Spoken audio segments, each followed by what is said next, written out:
श्रीमद् भागवत कथा के पंचम दिवस की कथा में वृंदावन धाम से पधारे हुए श्री शिवम कृष्णाजी महाराज श्रोताओं को पूतना उद्धार और श्री कृष्ण बाल लीलाओं की कथा सुनाई। कथा व्यास ने कहा कि ईश्वर के ऊपर पूरा भरोसा करिए। अगर तुम ईश्वर के प्रति समर्पित रहोगे तो वह आपके किसी भी कार्य को रुकने नहीं देंगे। सबसे बड़ी समस्या यह है कि कभी हमें विश्वास होता है तो कभी नहीं। विश्वास में सबसे बड़ी बात यह है कि जो भी कुछ जीवन में घटित होता है अर्थात अच्छा या बुरा, एक बात अवश्य समझ ले कि भगवान ने आपके लिए अच्छा ही किया है, बुरा नहीं। भगवान के प्रति कभी किसी से शिकायत नहीं करते। अपने कर्म को ईमानदारी से करते चले जाइए। जो होता चला जाए उसे ठाकुर जी की मर्जी समझकर स्वीकार करिए। भगवान से कभी यह प्रश्न मत करिए कि उनके साथ ऐसा क्यों हुआ। जब आप यह प्रश्न करते हैं तो इस समय आपको भगवान पर संदेह होता है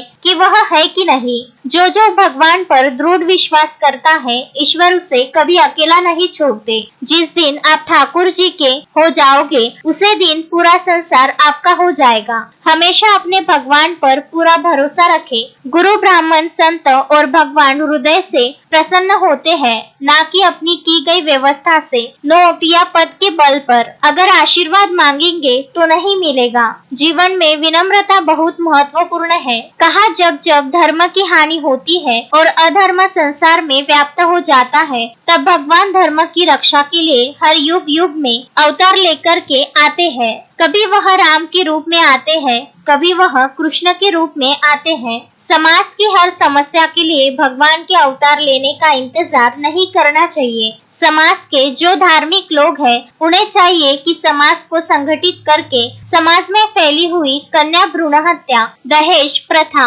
एवं जातिवाद के नाम पर एक दूसरे को लड़ाना जैसी बुराइयां उनको दूर करने का प्रयास करे। क्योंकि जो समाज संगठित नहीं रहता उस समाज का अस्तित्व ही मिट जाता है। आज कृष्ण को मानने वाले तो बहुत है पर कृष्ण की मानने वाले बहुत कम है। भगवान श्री कृष्ण के जीवन को देखे तो तीन चीज प्रमुखता से दिखाई पड़ती है, गोपी, गीता और गाय। समाज में हर बहन बेटी का आदर हो, लोग गीता के उपदेश को जीवन में उतारे और गाय की सेवा करें, तभी हम सही मायने में कृष्ण भक्त बनेंगे। पंचम दिवस की कथा में भगवान गोवर्धन की पूजा की गई और भक्तों ने धूमधाम से 56 भोग गिरिराज भगवान को लगाया और बाद में 56 भोग का प्रसाद ही भक्तों को वितरित किया गया।